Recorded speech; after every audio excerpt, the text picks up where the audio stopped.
Registration and inspection of foreign food manufacturing facilities. Registration of foreign food manufacturing facilities.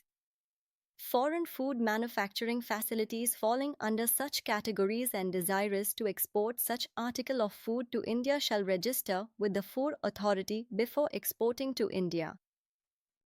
Processing of application for registration. Food Authority requires any additional information with respect to an application, or if the application is incomplete, the Food Authority shall advise the applicant to furnish such additional information or complete the application.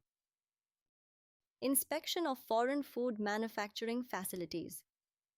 Foreign food manufacturing facility may be inspected if required in a manner as specified by Food Safety and Standards Authority of India.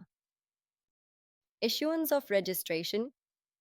Foreign food manufacturing facility found to be in compliance of FSS Act, rules and regulation made thereunder shall be registered as foreign food manufacturing facilities for a period of 2 years, and their registration number shall be communicated to the manufacturer.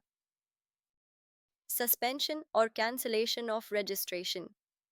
If foreign food manufacturing facility or their food products intended for export to India are found not to be in compliance, their registration as foreign food manufacturing facilities shall be suspended or cancelled. For more updates, download the Food Safety Standard mobile application. Thank you.